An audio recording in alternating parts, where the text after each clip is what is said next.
Hello welcome all of you. हमारा आज का टॉपिक है voting behaviour in Indian politics. आज के इस लेक्चर में हम जानने की कोशिश करेंगे कि वोटिंग क्या होती है, वोटिंग बिहेवियर क्या होता है, वो कौन कौन से फैक्टर्स हैं जिनकी वजह से वोटिंग बिहेवियर इन्फ्लुएंस होता है, एंड इसमें क्या प्रॉब्लम्स आती हैं, उनका सॉल्यूशन क्या है। देन हम इसी के साथ कंक्लूड करेंगे आज के टॉपिक को वे फॉरवर्ड के साथ। चलिए तो स्टार्ट करते हैं हमारा आज का टॉपिक। तो डिस्कशन स्टार्ट करने से पहले मैं आपको बता दूं कि अगर आप एमपीपीएससी स्टेट सर्विस एग्जामिनेशन की तैयारी कर रहे हैं तो आप हमारा ऐप डाउनलोड कर लीजिए प्ले स्टोर से। एंड आप हमारा टारगेट 2021 बैच भी ज्वाइन कर सकते हैं। इसका बेसिकली फोकस रहेगा prelims plus mains combine. And इस कोर्स की जो वैलिडिटी है वो 1 ईयर रहेगी एंड फीस भी बहुत अफोर्डेबल है। सारी डिटेल्स डिस्क्रिप्शन बॉक्स में दी हुई है, आप वहाँ से जाके सारी डिटेल्स चेक कर सकते हैं। तो हम स्टार्ट करते हैं बेसिक डेफिनेशन से, ये समझते हुए कि वोट क्या होता है, वोटिंग क्या होती है। राइट। तो देखिए, डेमोक्रेसी में वोटिंग एक बहुत ही पॉपुलर वर्ड है। एंड अगर इंडिया की बात करें तो India is the biggest democracy in the world. हमें मीडिया में रेगुलर बेसिस में ये टर्म सुनने को मिलता ही रहता है। ठीक है। एंड इसके अलावा India is not only the biggest democracy in the world, but हर साल जो इंडिया में एडल्ट सिटीजन्स हैं जो वोट्स देते हैं वो हर साल बढ़ते ही जा रहे हैं उनके नंबर्स। ठीक है। और अगर हम एक इंडिविजुअल की बात करें तो उसके लिए वोटिंग का मतलब क्या होता है। तो देखिए, इंडिविजुअल को वोटिंग का मतलब हम समझें तो सिंपल सी हम एक लैंग्वेज में समझ सकते हैं कि गवर्नमेंट की पॉलिसीज को अप्रूव या डिसअप्रूव करना। राइट। तो किस सेंस में कैसे करेंगे, वोटिंग के थ्रू करेंगे। ठीक है। एंड इसी के बाद अगर हम समझे voting behaviour, different political parties वो इलेक्शन के टाइम में अपने अपने प्रचार के साथ सामने आती हैं, अपने अपने पॉलिसीज के साथ, अपने अपने मैनिफेस्टो के साथ सिटीजन्स के सामने आते हैं। तो सिटीजन्स का क्या बिहेवियर रहता है, वोटिंग पैटर्न क्या रहता है, वो सब हम आगे समझेंगे। और ये वोटिंग जो बिहेवियर होता है ये भी बहुत सारी चीज़ों से इन्फ्लुएंस हो सकता है, जैसे कि, और हमें ये इंडिया में देखने को भी मिलता है। बहुत सारे फैक्टर्स हैं जिनकी वजह से वोटिंग बिहेवियर इन्फ्लुएंस होता है, जैसे कि religion, caste, community, language, money, and इसके अलावा आइडियोलॉजी और पॉलिसी गवर्नमेंट की। राइट। एंड चलिए तो फिर हम इसके बाद सारा समझने की कोशिश करते हैं कि वो कौन कौन से फैक्टर्स हैं जिनकी वजह से वोटिंग बिहेवियर जो है इंडिया में इन्फ्लुएंस होता है। राइट। तो ये सारे फैक्टर्स हैं जिनकी वजह से बेसिकली इंडिया में जो हमें वोटिंग बिहेवियर मेनली इन्फ्लुएंस होते दिखता है। एंड ये सारा जैसे कि charisma, caste, religion, language, money factor, सब nationalism, performance of the party in power, मतलब कि गवर्नमेंट की क्या परफॉर्मेंस रही, mass literacy, public esteem of individual candidate, and इसके अलावा इलेक्शन कैंपेन्स जो लास्ट में इलेक्शन के टाइम होते हैं, इन सभी वजह से वोटिंग बिहेवियर जो है इन्फ्लुएंस होता है। अब हम इसके बाद एक एक करके सारे को समझने की कोशिश करते हैं कि कैसे किस फैक्टर की वजह से कैसा इन्फ्लुएंस होता है इंडिविजुअल वोटिंग बिहेवियर में या ग्रुप वोटिंग बिहेवियर में। एंड हम ये भी जानने की कोशिश करेंगे कि इंडियन हिस्ट्री में थ्रू आउट इन फैक्टर्स का क्या रोल रहा है वोटिंग बिहेवियर में इन्फ्लुएंस डालने में। राइट। कैरिश्मा एक बहुत ही इंपॉर्टेंट फैक्टर है जो कि वोटिंग बिहेवियर में इन्फ्लुएंस डालता है। एंड इसका अगर हम मतलब समझने की कोशिश करें तो सिंपल इंडिविजुअल पर्सनालिटी क्या है, उनका अट्रैक्ट करने की पावर क्या है, उनको वोटर्स को मोबिलाइज करने की पावर क्या है। इंडिविजुअल पर्सनालिटीज क्या है, हम सिंपल टर्म्स में ऐसा समझ सकते हैं। थ्रू आउट इंडियन हिस्ट्री अगर हम आफ्टर इंडिपेंडेंस देखें तो थ्रू आउट इंडियन हिस्ट्री हमें बहुत सारे केसेस मिलते रहते हैं, जिसमें से कि कुछ इंपॉर्टेंट जो हैं वो, जैसे कि first prime minister of India हमारे जवाहरलाल नेहरू जी थे जो, उस समय देखिए कांग्रेस की जो पोजीशन थी वो डोमिनेंट पोजीशन थी। राइट। एंड उस समय पूरा इतना करिश्मा था जवाहरलाल नेहरू का कि पूरा देश उन पर ट्रस्ट करता था, चाहे वो गवर्नमेंट के साइड से, कांग्रेस के साइड से पॉलिटिकल पार्टीज हो या फिर अपोजिशन हो, सारा देश उन पर ट्रस्ट करता था। प्लस बहुत ही अच्छी उनकी रिस्पेक्ट वर्ल्ड लीडर्स के बीच में भी थी। राइट। तो ये उनका इंडिविजुअल कैरिश्मा था जिसकी वजह से कांग्रेस की एक डोमिनेंट पोजीशन काफ़ी साल तक चलती रही, अगले 10-15 सालों तक चलती रही। ये उनके एक इंडिविजुअल करिश्मा की वजह से ही थी। और बाकी जो पार्टी मेंबर्स थे जैसे सरदार वल्लभ भाई पटेल, सबका अपना अपना एक करिश्मा था और उसकी वजह से जो है उस समय कांग्रेस की डोमिनेंट पोजीशन 10-15 साल तक चलती रही। राइट। उसके बाद अगर हम देखते हैं तो फिर इंदिरा गांधी का भी अपना खुद का एक पर्सनालिटी थी, उनका एक करिश्मा था। एंड इसके अलावा उनका जो गरीबी हटाओ एक स्टेटमेंट आया था, बहुत ही अच्छे से वर्क किया था 1971 के इलेक्शन में, राइट। एंड इसके अलावा हम अगर बांग्लादेश की वॉर की बात करें तो बांग्लादेश वॉर के बाद भी इनकी पर्सनालिटी एक उभर के निकली थी, राइट। और उस समय स्लोगन भी बहुत चलता था कि India is Indira, Indira is India, right. इसी के बाद अगर हम बात करें तो और भी बीच में आए, जैसे कि जयप्रकाश नारायण, राजीव गांधी, बीपी सिंह, ठीक है। एंड इसके बाद इंपॉर्टेंट जो एक और इंडिविजुअल पर्सनालिटी हमें देखने को मिली वो अटल बिहारी वाजपेयी की दिखी, कि कैसे बीजेपी के राइज में इनका रोल रहा, कैसे 2 सीट से आज जो है डोमिनेंट पार्टी है इंडिया में। तो अटल बिहारी वाजपेयी का उस समय बहुत बड़ा रोल था। एंड 2014 का इलेक्शन या फिर 2019 का इलेक्शन अगर हम देखें, सो ये बेसिकली इंडिविजुअल पर्सनालिटी के ऊपर ही रहा है। एटलीस्ट हमने ये भी स्टेटमेंट देखने को मिला है, सुनने को मिला है न्यूज में, कि डायरेक्ट जो हमारे प्राइम मिनिस्टर हैं उन्होंने बोला था कि आप हमें वोट दीजिए, हम आपके यहाँ काम कराएंगे। एंड आप जो है अपने यहाँ के कैंडिडेट को देख के एंड हमें आप हमारे ऊपर ट्रस्ट कीजिए, हमें वोट दीजिए। तो इंडिविजुअल पर्सनालिटी एक प्रकार से आगे बढ़ के निकली, एक निखर के निकली। एंड इसी को बोला जाता है इंडिविजुअल करिश्मा। इसकी वजह से वोटिंग बिहेवियर में एक सडन इन्फ्लुएंस भी देखने को मिलता है, जो कि हमें रेगुलर थ्रू आउट हिस्ट्री हमने समझा कि देखने को हमें मिलता रहा है। ओके, सो एक बहुत ही इंपॉर्टेंट फैक्टर है जिसकी वजह से वोटिंग बिहेवियर इन्फ्लुएंस होता है इंडिया में, right. So next important factor है कास्ट। कास्ट एक बहुत इंपॉर्टेंट फैक्टर है जो कि वोटिंग बिहेवियर में इंडिया में इन्फ्लुएंस डालता है। और अगर हम कास्ट सिस्टम को हमने जैसे कि ऑलरेडी समझा हुआ है, सो एक बहुत डीप रूट्स हैं इसकी सोसाइटी में, और एक ये इम्पॉर्टेंट पार्ट है बेसिक सोसाइटीज में। ग्रास रूट अगर हम जनरल पब्लिक के बीच में देखें तो इम्पॉर्टेंट पार्ट है कास्ट सिस्टम एक लाइफ का, राइट। एंड इसके अलावा हम देखेंगे कि हमारे कॉन्स्टिट्यूशन ने बहुत सारे इसको रोकने के लिए इक्वालिटी का एंड बहुत सारे प्रोविजंस भी दिए हैं। और अगर हम देखें कि 2500 साल से ये चलता आ रहा है एंड आज भी काफ़ी इसको रिमूव करने का हम स्ट्रगल कर रहे हैं इससे आगे बढ़ने के लिए, ठीक है। और कास्ट का पॉलिटिकलाइजेशन, कास्ट की पॉलिटिक्स एक रियलिटी है इंडिया की, राइट। पॉलिटिकल पार्टीज कोई एक्सेप्शन नहीं देते, उन लोग कोई एक्सप्लेनेशन नहीं देते हैं, कोई एक्सेप्शन। जब वो कैंडिडेट सिलेक्ट करते हैं कैंडिडेट के लिए, कंस्टिट्यूएंसी के लिए, तो वो सबसे पहले कास्ट देखते हैं। कास्ट में जो वहाँ पे जो वोटर्स ज़्यादा, उनके हिसाब से बहुत इंपॉर्टेंट फैक्टर होता है जब वो टिकट्स देते हैं, राइट। एंड इसके अलावा बहुत सारे जो हमें स्टेट में अलायंस देखने को मिलते हैं, सो बहुत सारी पॉलिटिकल पार्टीज भी हैं जो कास्ट बेसिस में ही जिनका राइज हुआ। जैसे कि अगर हम उत्तर प्रदेश में एसपी की बात करें तो सपा की बात करें अगर हम, सो उनका जो है यादव प्लस मुस्लिम वोट बैंक से उनका राइज हुआ। एंड इसके अलावा अगर हम बीएसपी की बात करें तो दलित प्लस मुस्लिम वोट से वहां पे उनका राइज हुआ। सो बहुत इंपॉर्टेंट फैक्टर है इंडिया की पॉलिटिक्स में जो वोटिंग बिहेवियर को इन्फ्लुएंस करता है, कास्ट। एंड मंडल कमीशन के आने के बाद कास्ट का जो रोल है वो और ज्यादा इंपॉर्टेंट हुआ है वोटिंग पॉलिटिक्स में एंड वोटिंग बिहेवियर में इंडिया की। एंड इसके बारे में अगर आपको और डिटेल्स में जानना है तो इसका सेपरेट टॉपिक्स ऑलरेडी यूट्यूब में हमने अपलोड किया हुआ है, आप वहां जाके देख सकते हैं। एंड आपको ऊपर यहाँ पे लिंक दिख रही होगी, तो आप उसमें जाके क्लिक करके वहां पे इसको और डिटेल में अच्छे से समझ सकते हैं।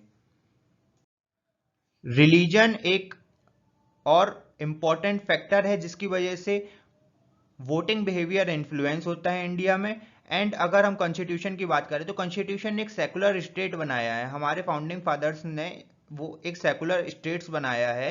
And right to freedom of religion, और ये सब हमारे फंडामेंटल राइट्स हैं। Treating every religion as equal and non recognition to any religion as a state religion, ये सब जो है ये राइट्स हैं जिसकी वजह से आज भी गवर्नमेंट्स में उतना ज़्यादा रिलीजन का रोल देखने को नहीं मिलता है। बट अगर हम इलेक्शन की बात करें, देखिए कोई भी पॉलिटिकल पार्टी पावर में आने के लिए क्या करना होगा, उनको उनको डेमोक्रेसी में पावर आने के लिए वोट चाहिए होंगे, इलेक्शन जीतना होगा। वोट्स कैसे मिलेंगे? वोटर्स को मोबिलाइज करके। तो रिलीजन एक बहुत ही बड़ा फैक्टर है जिसके बेसिस में वोट्स मोबिलाइज होते हैं। सो ये एक ट्रुथ है इंडियन सोसाइटी का। एंड बहुत सारी पार्टीज भी हैं, जैसे कि अगर हम इंडिपेंडेंस से पहले देखें सो मुस्लिम लीग, एंड अगर इंडिपेंडेंस के बाद देखें तो अकाली दल। ये रिलीजन बेसिस में ही इनका राइज हुआ। एंड इसके अलावा जो कैंडिडेट्स खड़े होते हैं वो भी एक भी बार हेजिटेट नहीं करते हैं वोट मांगने में रिलीजन बेसिस में, राइट। सो रिलीजन का एक बहुत बड़ा रोल है जिसकी वजह से इंडियन जनरल पब्लिक का वोटिंग बिहेवियर इन्फ्लुएंस होता है। एंड इसके बारे में अगर आपको और डिटेल में जानना है तो इसका भी हमने एक सेपरेट टॉपिक में, क्योंकि इंपॉर्टेंट है इसलिए अलग से बना दिया है इसका वीडियो। एंड उसको ऑलरेडी वो यूट्यूब में है, तो आपको ऊपर लिंक दिख रही होगी, आप वहां से जाके इसको चेक कर सकते हैं। सो अगर हम लैंग्वेज की बात करें तो देखिए इंडिया एक मल्टीलिंगुअल स्टेट है, राइट। एंड लैंग्वेज इसकी वजह से बहुत इंपॉर्टेंट रोल भी प्ले करती है वोटिंग बिहेवियर में। एंड अगर हम सदर्न इंडियन साइड देखें तो वहां पे और भी ज़्यादा इंपॉर्टेंट हो जाता है लैंग्वेज का रोल इंडियन पॉलिटिक्स में और वोटिंग बिहेवियर को इन्फ्लुएंस करने में, राइट। एंड इसके अलावा जो स्टेट का रीऑर्गेनाइजेशन हुआ था वहां पे हमें देखने को मिला ही था कि क्या रोल रहा था लैंग्वेज का इंडियन पॉलिटिक्स में। सो ये एक इम्पॉर्टेंट फैक्टर है जिसकी वजह से वोट्स मोबिलाइज होते हैं। ये रियलिटी है इंडिया की, एंड इससे हमें बाहर निकलना है। एंड इसके बारे में और डिटेल में अगर आपको जानना हो तो इसका भी हमने एक language, role of language in Indian politics, ये अपलोड कर दिया है, तो आप वहां से जाके यूट्यूब से देख सकते हैं, ओके। देखिए अगर हम मनी फैक्टर की बात करें सो इंडिया एक डेवलपिंग कंट्री है, हम सभी जानते हैं। एंड बहुत सारी पॉपुलेशन जो है वो बिलो पॉवर्टी लाइन एग्जिस्ट करती है, राइट। सो मनी एक इम्पॉर्टेंट रोल प्ले करता है कि वोटिंग बिहेवियर इन्फ्लुएंस करने में इम्पॉर्टेंट रोल प्ले करता है मनी, ठीक है। एक रिच कैंडिडेट जो है उसके जीतने के चांसेस हमेशा ज़्यादा होते हैं जबकि एक दूसरे कैंडिडेट से जो कि उतना रिच नहीं है, ठीक है। बट ये जो है ये एक हाफ ट्रूथ है। एंड इसके अलावा हमें बहुत सारी रिपोर्ट्स में, बहुत सारे आर्टिकल्स में, बहुत सारे रिसर्च पेपर्स में ये भी पता चलता है कि इंडियन पब्लिक जो है, ग्रास रूट जो पब्लिक है, वो वहीं वोट देती है जहां उसे देना होता है। एंड बहुत सारे केसेस में ये होता है कि मनी फैक्टर इतना ज़्यादा काम नहीं आता है। ये बहुत सारे रिसर्च पेपर्स में और आर्टिकल्स में हमें देखने को भी मिला है, राइट। तो आधा आधा ट्रूथ है, आपको बैलेंस करके इसको लिखना है, बैलेंस करके समझना है, बैलेंस करके इंटरव्यू में जवाब देना है। एंड इसके अलावा चलिए हम नेक्स्ट इंपॉर्टेंट फैक्टर की बात करते हैं। सो सब नेशनलिज्म भी एक बहुत इंपॉर्टेंट, कुछ रीजन के लिए अगर हम इंडिया की बात करें तो फैक्टर है जिसकी वजह से वोट्स जो हैं इन्फ्लुएंस होते हैं, राइट। एंड इसके हम एग्जांपल से समझने की कोशिश करते हैं कि जैसे कि अकाली दल की हमने बात की तो बेसिकली उनको रीजनल वोट से ही उनका राइज हुआ है। जो रिलीजन बेसिस में, रीजनल बेसिस में वोट्स थे उनकी वजह से उनका राइज हुआ है। अगर हम नागा नेशनलिस्ट ऑर्गेनाइजेशन की बात कर लें, गोरखा लीग की बात कर लें, ठीक है, आसाम की पार्टीज कुछ हैं उनकी बात कर लें, या हम अगर कश्मीर की बात कर लें तो वहां पे भी कई बार ऐसा देखने को मिला है कि पॉलिटिकल पार्टीज, जो वहाँ की लोकल पॉलिटिकल पार्टीज हैं, उन्होंने बॉयकट किया अगर इलेक्शन का, तो वोटिंग परसेंटेज भी गिरा। एंड अगर हम नेशनल पार्टीज की बात करें तो with the help of national parties वहां पे सरकार बनी है, वो सही बात है। बट वहां पे लोकल्स लीडर्स का भी बहुत बड़ा रोल रहता है और वो इसको मुद्दा बना के वहां पे वोट्स को मोबिलाइज करने की कोशिश करते हैं। इनकी वजह से वोटिंग बिहेवियर भी इन्फ्लुएंस होता है इंडियन सिटीजन्स का, राइट। सो देखिए जो पॉलिटिकल पार्टी पावर में है उसके परफॉर्मेंस बेसिस में भी एक बहुत बड़ा फैक्टर होता है जिसकी वजह से वोट्स इन्फ्लुएंस होते हैं, वोटिंग बिहेवियर चेंज होता है। और ये होना भी चाहिए। जो पार्टी पावर में है उनको अकाउंटेबिलिटी उनकी तय होनी चाहिए, उनने क्या काम किया ये वो पब्लिक तक जाएं, बताएं, पब्लिक डिसाइड करे कि हाँ उन्होंने ऐसा सच में हुआ या नहीं हुआ, राइट। सो ये एक इम्पॉर्टेंट हेल्दी डेमोक्रेसी की एक निशानी है कि इस बेसिस में बात होनी ही चाहिए। एंड इसी वजह से हर पॉलिटिकल पार्टी हर इलेक्शन से पहले आपको अगर मालूम होगा तो इलेक्शन मैनिफेस्टो भी निकालती है। और जब वो 5 साल अपना पूरे कर लेती हैं या अपनी गवर्नमेंट का जब उनका फिर से इलेक्शन का टाइम आता है सो वो फिर पब्लिक के सामने जाती हैं एंड बताती हैं देखिए हमने ये अपने इलेक्शन मैनिफेस्टो में वादे किए थे और ये पूरे हो गए। तो उस बेसिस में गुड या बैड परफॉर्मेंस जैसी भी रही हो रूलिंग पार्टी की, उसके बेसिस में इंडियन वोटर डिसाइड करते हैं कि कैसा उनका वोटिंग बिहेवियर रहेगा। राइट, ये एक फैक्टर डिसाइड करता है। राइट, और एक बहुत बड़ा फैक्टर है ये, मतलब कि इसी बेसिस में हमें सेंट्रल बेसिस ये एक हम कह सकते हैं जिसमें हमें पूरे एक बाकी के जो मुद्दे होते हैं वो आसपास देखने को मिलते हैं। और सेंट्रल बेसिस में एक इम्पॉर्टेंट फैक्टर है कि जो पार्टी पावर में है उसको अपना जस्टिफिकेशन देना पड़ता है, अपने काम गिनवाने पड़ते हैं पब्लिक के सामने जाने जाने के बाद हर इलेक्शन से पहले। ओके, सो मास लिटरेसी और इलिटरेसी ये भी बहुत इंपॉर्टेंट फैक्टर है जो कि मायने रखता है वोटिंग बिहेवियर में, इन्फ्लुएंस में। राइट, अब देखिए ये जनरल पब्लिक ही होती है जिसका अगर वो फैक्ट्स नहीं समझ पा रहे हैं अच्छे से, सो जनरल पब्लिक की वीकनेस की वजह से, हमारी खुद की वीकनेस की वजह से जो कम्युनल ग्रुप होते हैं या जो मिलिटेंट आउटफिट होते हैं, या अगर हम बात करें कि जो पॉलिटिकल पार्टीज होती हैं वो मोबिलाइज कर लेती हैं, इस पोजीशन में होती हैं कि वो मोबिलाइज कर सकें। अगर पॉलिटिकल पार्टीज हैं तो वोट्स को, एंड अगर बाकी ऑर्गेनाइजेशन है तो वो अपने अपने तरीके से। राइट, सो इसी की वजह से कास्ट के नाम पे, रिलीजन के नाम पे, रीजन के नाम पे, लैंग्वेज के नाम पे वोट्स मोबिलाइज होते हैं, क्योंकि मास जो लिटरेसी है वो प्रिवेल नहीं करती है, लोगों में समझने का जो है वो उतना ज़्यादा रैशनल नहीं होता है। ठीक है, सो ये एक इम्पॉर्टेंट फैक्टर है जो बहुत ही इम्पॉर्टेंट रोल प्ले करता है इंडिया में वोटिंग बिहेवियर के इन्फ्लुएंस करने में। राइट, सो अगर हम बात करें इंडिविजुअल कैंडिडेट की तो उनका भी रोल बहुत इंपॉर्टेंट होता है। अब देखिए अगर कोई कॉन्स्टिट्यूएंसी है वहाँ पे इंडिविजुअल जो कैंडिडेट खड़े हुए हैं उनकी अगर पॉजिटिव इमेज है पार्टी के कैंडिडेट की तो ऑब्वियसली वो उनको बेनिफिट होगा। अगर उनकी लोकल लोगों से जो कि उनको वोट देंगे बाद में जाके, सो उनकी अगर अच्छे से उनकी बॉन्डिंग है, वो सुनते हैं, समझते हैं, प्रॉब्लम सॉल्व करते हैं, तो ये एक इम्पॉर्टेंट फैक्टर है जो कि हाँ हर बार इलेक्शन में इम्पोर्टेंस रखता है, और इसकी वजह से जो जनरल पब्लिक है उनका वोट इन्फ्लुएंस भी होता है, वोटिंग बिहेवियर उनका चेंज भी होता है इस वजह से। राइट, सो हर पार्टी इलेक्शन से पहले इलेक्शन कैंपेन करती है, एंड उसमें बहुत मास मीटिंग रखना, बहुत सारी रैलियां करना, स्ट्रीट नुक्कड़ नाटक, street meeting, personal contact, personal personal door to door contact, उसके बाद पोस्टर्स लगाना, एंड फिल्म स्टार को बुलाना, उनके द्वारा स्पीच दिलवाना, टीवी रेडियो ब्रॉडकास्ट, न्यूज़पेपर में एडवर्टाइजमेंट देना। उसके अलावा हम बात करें तो अगर वो पर्चे होते हैं जो हैंड बिल्स उनको देना, और ये सब उनके प्रोपेगेंडा का पार्ट होता है जिससे कि वोट्स मोबिलाइज हो सकें और वो जीत सकें। और एक बहुत ही इम्पोर्टेंट ये जो है सडन जो चेंज लाता है इलेक्शन से पहले, वो इम्पोर्टेंस मायने रखता है ये कि पार्टी का कैसा इलेक्शन कैंपेन डिजाइन है, और इसमें पॉलिटिकल पार्टीज बहुत ज़्यादा मेहनत भी करती हैं इन रिसेंट टाइम में, और ये बढ़ा हुआ देखने को मिलता है। राइट, एंड इसके अलावा इलेक्शन कैंपेन की बात करें तो ये इसका जो टाइम फ्रेम है, इसका जो कैसे होगा, क्या रूल्स हैं जिनको तोड़ना नहीं, ये सब डिसाइड करता है इंडिया में इलेक्शन कमीशन। राइट,